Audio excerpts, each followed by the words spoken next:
Assalamualaikum warahmatullahi wabarakatuh. Allahu la ilaha illa huwal hayyul qayyum. Spirit, be here with me. আসসালামু আলাইকুম my dear listener, welcome back in রহস্যময় পৃথিবীর কৌতূহল। আশা করছি আপনারা সকলেই ভালো আছেন, সুস্থ আছেন।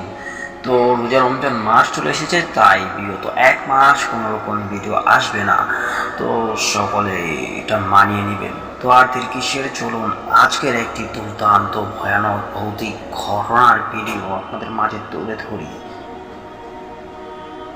প্রায় 4 বছর আগের কথা। আমার বাসা নেত্রকোনার সদরে। তখন আমি আমার কাজিনের বাসায় বেড়াতে গিয়েছিলাম।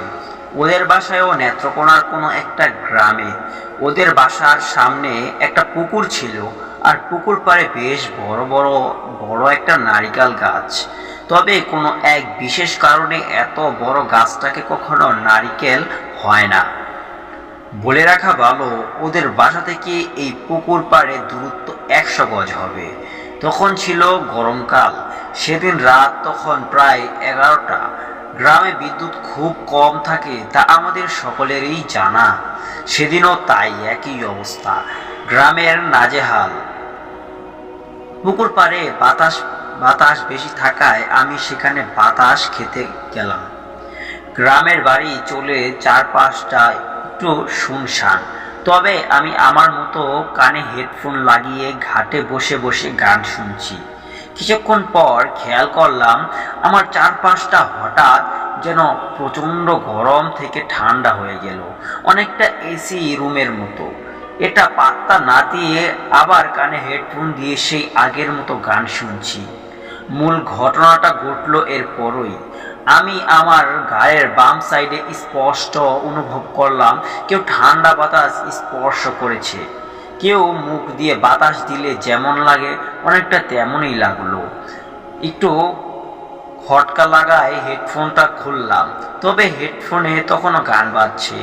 সব থেকে ভয়ঙ্কর এক্সপিরিয়েন্স হলো তখন হেডফোন সরানোর সাথে সাথে কেউ যেন আমার কানের পাশে ফিস ফিস করে খুব জোরে বলছে।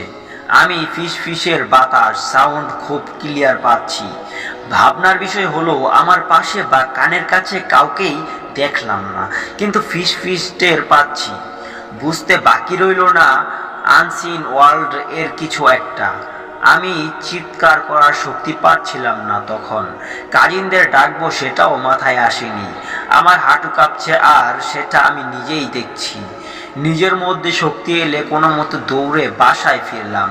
এসে সবটা বললাম সবাইকে। পরে জানলাম এই পুকুর পাড়ে অতিথিদের সাথেই না এমন অদ্ভুত সব ঘটনা ঘটে। আমার কাজিনদের সাথে কখনোই এমন হয় না, তবে যখনই কোনো অতিথি আসে আর রাতে একা পুকুর পাড়ে যায়, তার সাথেই এমন হয়। যদিও আমার জ্বর বা খিঁচুনি কিছুই হয়নি, তবে প্রচণ্ড ভয় পেয়েছিলাম সেদিন। এটা ছিল লাইফের তৃতীয় ঘটনা, যা খুব বাজে এক্সপিরিয়েন্স দিল আমায়। ঘটনা পুকুর পাড়, লেখক মাহমুদ আল নূর কাব্য। তো এই ছোট্ট ঘটনাটি আপনাদের কাছে কেমন লাগলো? তো আপনাদের মাঝে এই ছোট্ট মেসেজটি দেওয়ার জন্য আজকের এই ভিডিওটি বানানো। রোজা রমজান মাস চলে এসেছে, তাই আমরা ভিডিও দিচ্ছি না। রোজা চলে গেলে ঈদের পর আমরা সুন্দরভাবে ভালো ভিডিও দিব। তো আপাতত আপনারা ব্লগ ভিডিও পেতে পারেন, ঈদের সময় ব্লগ ভিডিও পাবেন। তো অবশ্যই এই ভিডিওতে একটি লাইক, আর চ্যানেল নতুন হলে সাবস্ক্রাইব করে দিবেন। আর হ্যাঁ, অবশ্যই মুসলিম হলে রোজা রাখবেন, 5 ওয়াক্ত নামাজ পড়বেন, কেন নামাজ বেহেশতের চাবি। তো ভালো থাকুন, সুস্থ থাকুন, নিজের খেয়াল রাখুন এবং ভালো রাখুন আপনার চারপাশ, আর সতর্ক থাকুন। আল্লাহ হাফেজ।